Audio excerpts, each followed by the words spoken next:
as the autism issue. Since they created this bill through a select committee, the Senate has not done any examination on what the House is trying to do and on the costs. And in fact, when we met yesterday and were discussing the insurance mandate parts, we still were not certain as to what the cost of this program would be. Now, I have to compliment the House and the House Speaker. But the fallacy of what we have before us, or what they sent to us, is you cannot request a compact for disabilities, for all disabilities, and then have a mandate for just autism. Because the reality is the insurance companies will just simply say, I'm taking the lesser. I'll do the autism. Why do a compact? Why sit down and talk about all disabilities?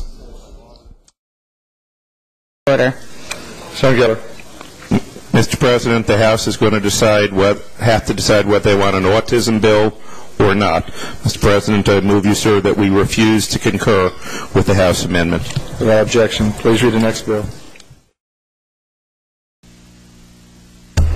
If you would indulge me the privilege of addressing you from the chair, it's unusual for the chair to do that, but I hope no one will raise the point.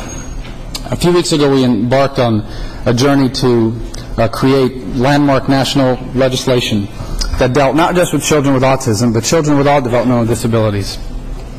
I felt then, as I do now, that Florida has an opportunity to do it right and do it well, do it very well.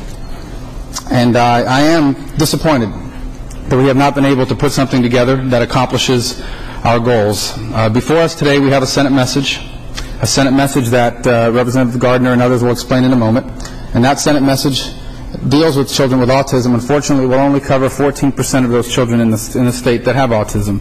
And that number will decline as the years go on, as that mandate kicks in.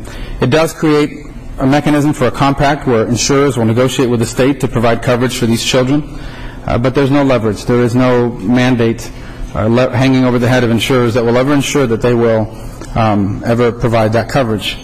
The result is that this bill will leave many kids who desperately need these services, including children that you and I represent and know personally, and behind.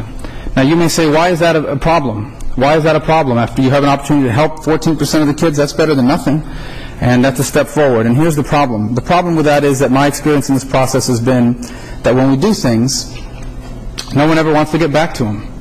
Once you address it once, no one ever wants to go back to it. And that was an experience that I had on something I felt very strongly about, and that was property taxes. And I was disappointed that even after we were able to pass that, we never dealt with an issue that I thought was so important. And so I struggled with that, and I was just laughing with these members. Isn't it ironic that after all we've been through together in this chamber, that my last decision as Speaker would be the most important and the most difficult? And I'll tell you why it's difficult, because this is not a tax cut. This is about real children and real parents and real families, and who are struggling every single day to make ends meet. And some of those families are in this room. Some of those families are sitting in these desks. And I value the work you've done deeply. And I am saddened that we will not have before us legislation that will address your concerns. But I feel today strongly, after thinking about it, praying about it, talking to so many of you up here, that I don't want the last decision that we make here on this issue, one that had united us. You know, the Florida House gets criticized a lot for being a raucous, partisan, place with a lot of noise. All of those things are true. But every now and then we come together, and I always tell people, when you get a unanimous vote out of the House, it's pretty special. And we got one on this issue, and I'm proud that it united us. I really, truly am. And I'm saddened that it has the potential to divide us at this moment. I ask you not to allow that to be the case. If this issue is about anything else, taxes, anything, I would tell you, don't do it. Let's come back and get it right and do it completely right.